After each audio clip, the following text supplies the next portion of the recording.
I'm Mark Vernarelli for the Maryland Department of Public Safety and Correctional Services, and welcome to Inside the Fence and Beyond. We're here to talk about the many positive things that happen thanks to the nearly 11,000 men and women who work for the Maryland Department of Public Safety and Correctional Services, correctional staff, correctional officers, parole and probation agents, many, many more people who work behind the scenes to keep Maryland communities safe.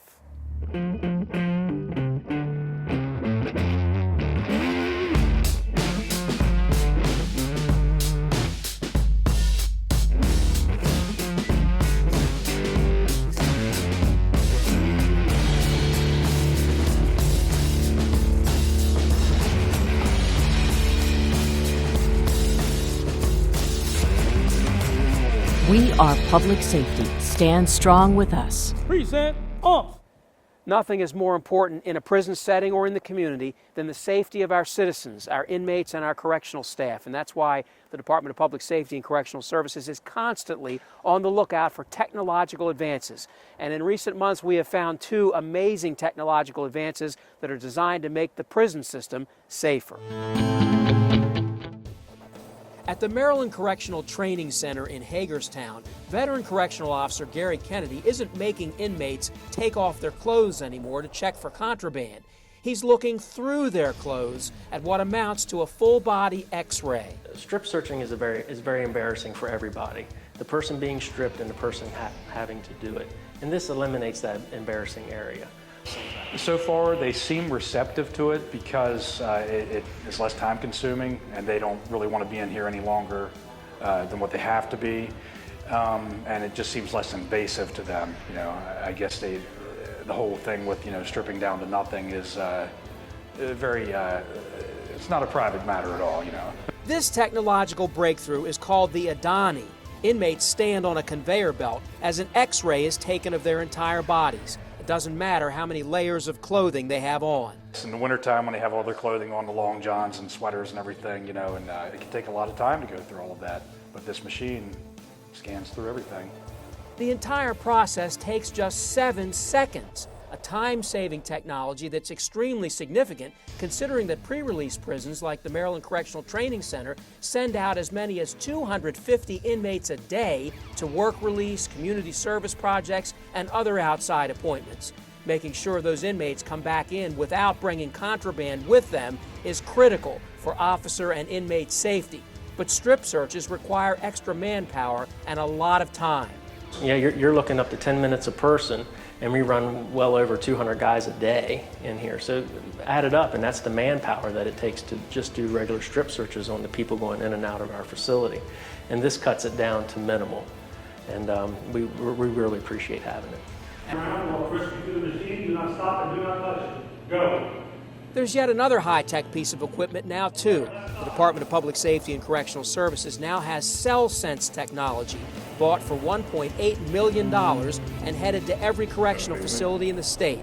This can pick up even the smallest amount of metal anywhere on or in an inmate's body or anything he's carrying. At a Jessup facility, it detected a small sewing needle. At several other facilities, tiny 2.5-inch cell phones that have virtually no metal at all. A cell phone the size of a BMW 5. This equipment is a game changer.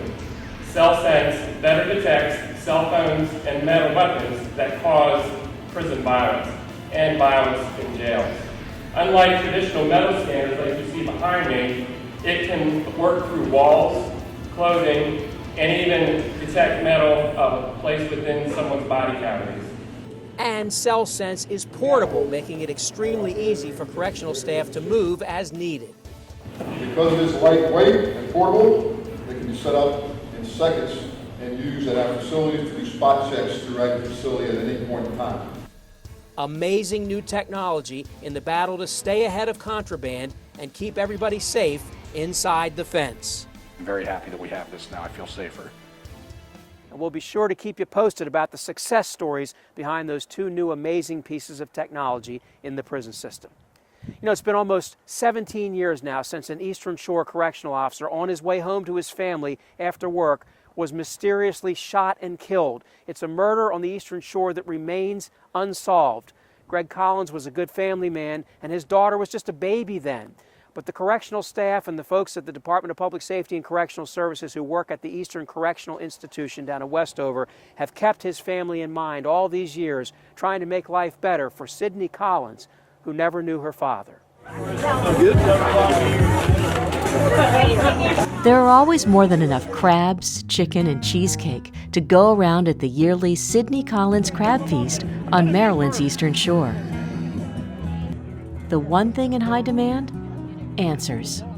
Who killed Correctional Officer Greg Collins back in June of 2001 on his way home from work at the Eastern Correctional Institution, and why? My mom and I probably talk about it once a week or so, just that we hope something happens. Year after year, Greg's former co-workers and members of his family attend this feast to raise money for Greg's daughter, Sydney.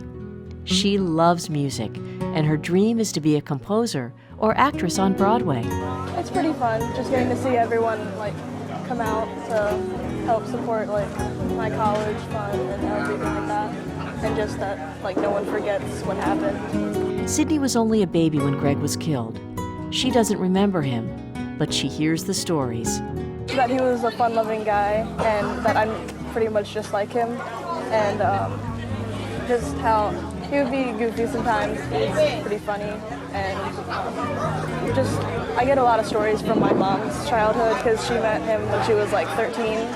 He was one that you knew if something occurred or happened, he had your back. He wasn't going to run away. He was going to be there, standing by you. Captain Daniel Burns was one of the last people to see Greg alive. They worked the same shift and walked to the parking lot of the institution together at the end of the day. There have been leads over the years, but nothing that has led to the answers that would bring Sydney and her family closure. And if one thing before I retired I could solve that would be, I'd be ready to retire after that. That would be the final goal I had, to try to solve his murder if it happened that night. Until that day comes and long after, they support Sydney. We can't do anything about Greg being gone, but for his daughter, to keep his legacy going on, and to bring DPS family together, that's what makes it all worthwhile. Make sure that she gets sponsored, gets through school, gets things that she needs to make it in this life. There is still hope that one day the questions surrounding Greg's murder will be answered. But nobody's given up on it. I'm Sherry Elliker reporting. And our best wishes for Sydney Collins as she's all grown up now and getting ready to enter the next phase of her life. And by the way, if anybody watching has any tips about the murder of Correctional Officer Greg Collins, please call the Maryland State Police right away. I'm Mark Vernarelli. You're watching Inside the Fence and Beyond for the Maryland Department of Public Safety and Correctional Services. More interesting stories on the way. Coming up, find out why a trip to see a parole officer can keep those in need from going hungry. Hi, I'm Michael Kelly, and I'm here with Maryland Governor Larry Hogan to urge you to speak to your kids about opioid and heroin addiction. This is having a devastating effect right here at home in Maryland and on our nation. It affects all ages and demographics. Please go to mddestinationrecovery.org or call 1-800-422-0009 for treatment resources before it's too late.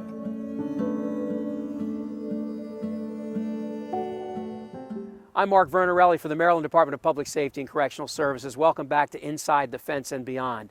Inside the fence, here where we are today, there are a lot of unsung heroes, correctional staff, case managers, folks who work at all of the correctional facilities across Maryland. But outside the fence, in the community, the real heroes in public safety, some of them are parole and probation agents, almost 1,000 employees of the Division of Parole and Probation who are charged with keeping the community safe by keeping offenders compliant, making sure they don't violate or commit new crimes. And in Hyattsville, there's a group of parole and probation agents who are going even beyond that. They understand that there are a lot of struggling people in their communities and on their caseloads, and so the parole and probation staff at the very busy Hyattsville office has actually started something very new and very different, a food bank operation. Aaron Robertson came to visit his parole and probation agent in Hyattsville today and left with food for his family, including his 6-month-old baby. I'm kind of hungry right now, but I know when I go home, I'm gonna start eating a little bit of it though. But I get home, I give it to my family. We get the food in the house, something to eat. I think it's a real good thing, real positive, you know, probably send a message, probably change somebody's life, you never know. Aaron and hundreds of other parolees and probationers who report to the busy Hyattsville office are the beneficiaries of a new partnership between a parole and probation team that's keenly aware of the hunger and poverty in their community and the Capital Area Food Bank, whose mission it is to help. Hyattsville now has a monthly mobile food pantry for parolees and probationers right outside the Division of Parole and Probation field office. You've actually had cases where people have said, I have to steal just to feed my family. Yeah, I have one guy in particular who told me that, you know, he said, Agent, look, I'm hungry, and I'm just going to let you know that I do go to the gas station and I steal food because I'm hungry. And it just saddens my heart. Parole and probation agents have long known that many under criminal supervision often struggle to make ends meet. Many, in fact, have to pay restitution and fees imposed by the courts, which makes it even harder. Well, it's always great to get people food to the right client, and this is a population that clearly needs the food, but we haven't been able to make the connection. And so it's wonderful seeing finally that connection being made. Okay. But there's another very important benefit here too, besides the obvious one of people in need being fed. The food bank shows the world that parole and probation agents care. As a rule, parole and probation agents don't get a lot of credit for doing outside-the-box stuff or positive things. This is a great example of something that you guys are really happy to be involved in. Right. How's this going to change your image, you think, as an agency? Well, hopefully, you know, we can do more stuff like this, and then people can bring their families over here and see that we're not bad. We are so happy to be serving our clients and our community. This is a new partnership that we have with the Capital Area Food Bank, and it's going to be on a monthly basis, and we're looking forward to many more successful months. Over here is celery. We did have some zucchini earlier, but we ran all out of the zucchini, so it's just celery now. Great being out here. It's always good to do something for other people, so that's always a great feeling. And in your normal job duties, you're not normally doing something like this. This is really a change for you. Right. It's not normal to do something like this as far as giving it out, but at the same time, a lot of the men and women that we have come in, you know, need homeless services, they need food services, so we're constantly giving out flyers and stuff to the area food banks and churches that will be able to help them. So it's nice to actually bring it here, so you know, they don't have to go to another place or get on the bus or find the ride. They can just pick it up right here. You've become a hands-on service provider. Trying to be. Trying to be. Have a good day. You too. Thank you. I like it. They're trying to work with the community, trying to get it back to how it was. Everybody's together. We're really reaching for rehabilitation and getting to know our clients and learning what services they need and giving back and helping them so they can be successful in the community. That food bank operation continues every month, and our thanks go out to the Capital Area Food Bank for helping us to make that happen, and great job to the parole and probation staff in Hyattsville. Another parole and probation story for you today comes from the Eastern Shore of Maryland. Can you imagine an inmate inviting his former parole and probation agent to come into the prison to hear him, the inmate, talk about her? That's exactly what happened when the inmate wanted to give credit to parole and probation for how his life was turned around. We'll take you to the Eastern Correctional Institution in Somerset County for that story. It's graduation day at Maryland's largest prison. 97 men have achieved what many of them would have thought was unachievable. They're getting diplomas for GEDs and trades they learned in prison. But this graduation is extra special because the keynote speaker is a man who just 3 years ago was sitting right in these chairs himself. Richard Alchin credits dedicated Eastern Correctional Institution staff, correctional ed teachers from the Department of Labor Licensing and Regulation, and his parole and probation agent, Michelle Peoples, for his astounding success. Today, 3 years removed from prison, Richard is a plumbing supervisor overseeing 16 men and earning a very good salary. I feel fortunate. I feel happy that I was able to come in here today, and I hope I touched some of these guys. You know, I mean, I'm proud of where I'm at right now, but I want to continue to give back and hopefully inspire some of these guys. You know, It's a really good feeling, really is.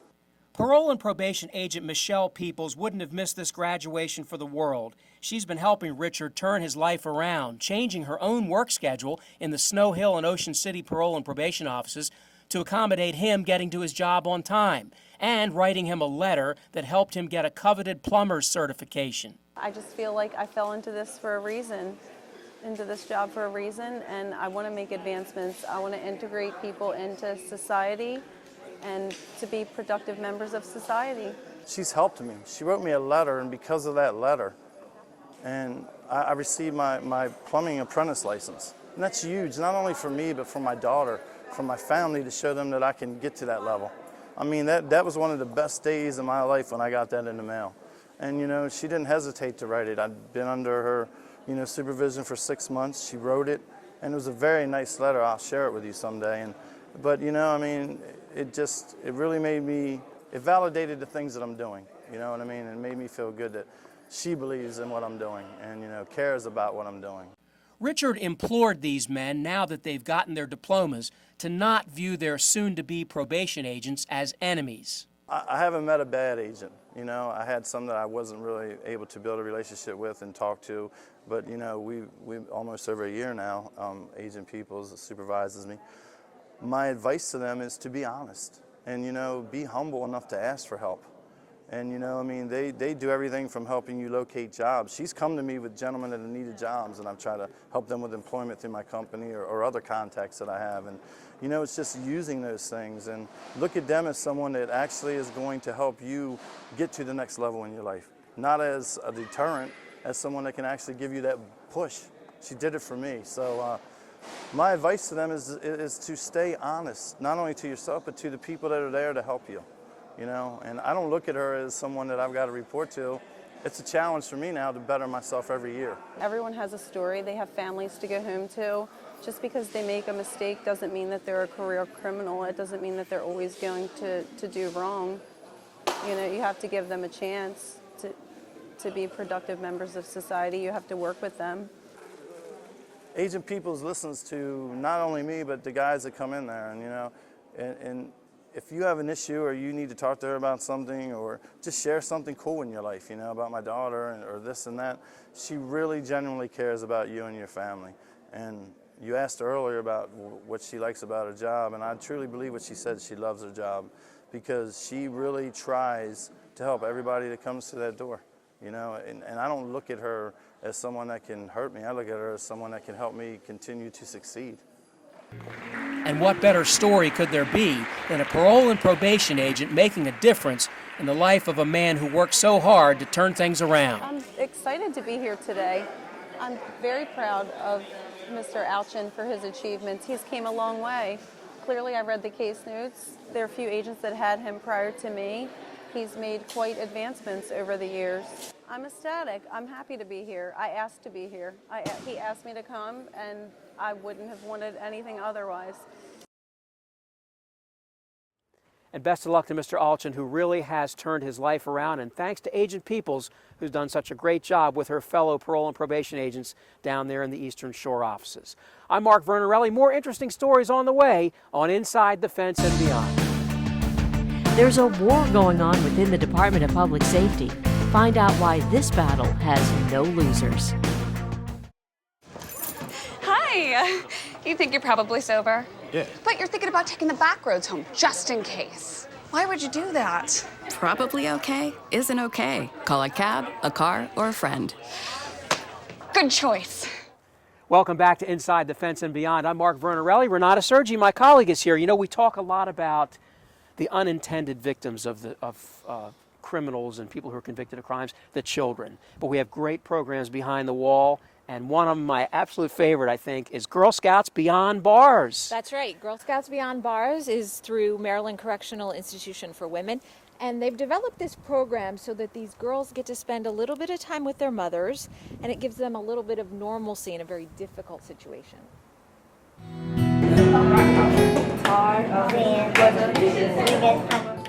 Girl Scout Troops 7140 and 7856 are spending a few minutes hanging out before their bi-monthly meeting gets underway. This meeting just happens to be behind bars at the Maryland Correctional Institution for Women. They have to wear a white top and a khaki bottom. They have to make sure that they're dressed appropriately, outerwear and innerwear, so they don't set off metal detectors. With a few obvious exceptions, this group is like any other Girl Scout troop across the country. They're a Girl Scout just like my daughter is a Girl Scout, and there is no difference. We go camping, we sing songs, we have campfires, we eat s'mores, we sell cookies. We have slumber parties, they have slumber parties.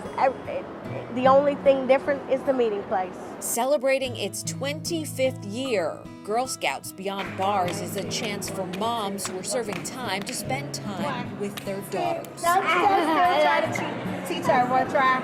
Hug her, sit on her lap, and kiss her.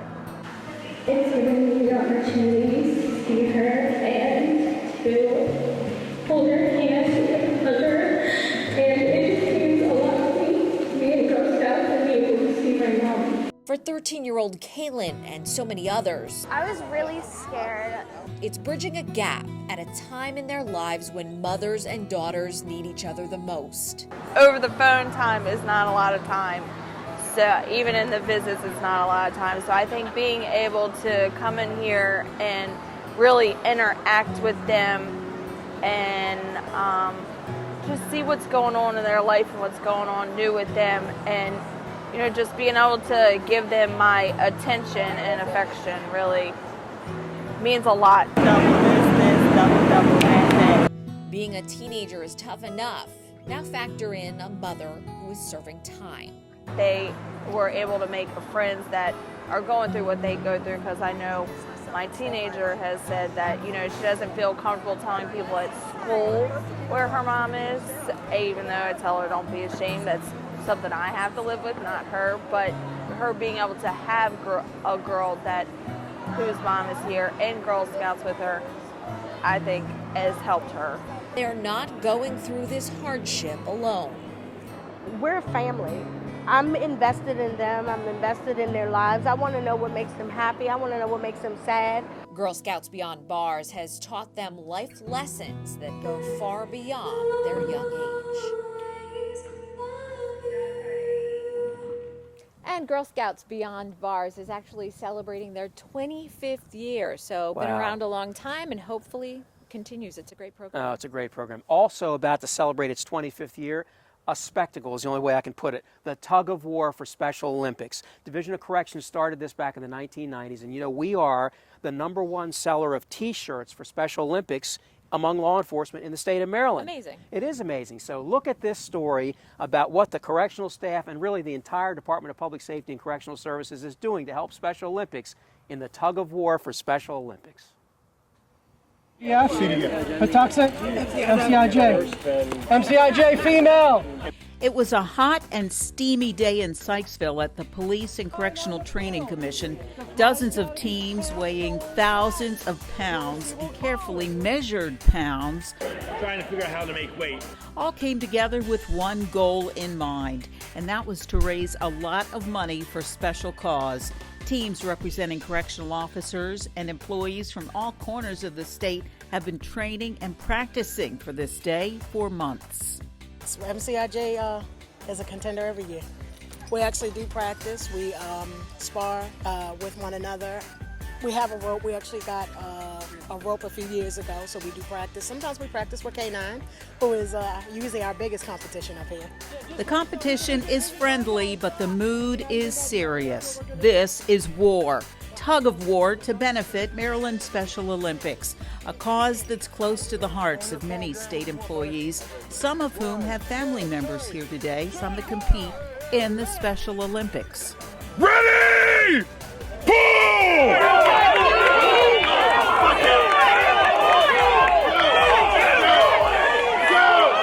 33-year-old Adam Hayes is the Michael Phelps of Maryland Special Olympics. He's earned numerous gold medals over the years in multiple sports, but he doesn't just swim. You'll see him at the Polar Bear Plunge every year, but he pretty much does it all. Competed in the 2014 USA Games up in Princeton, New Jersey, and I competed in cycling 5K and 10K road races. Not only that, but I made 2 personal bests while I was there, and it was an experience of a lifetime for me.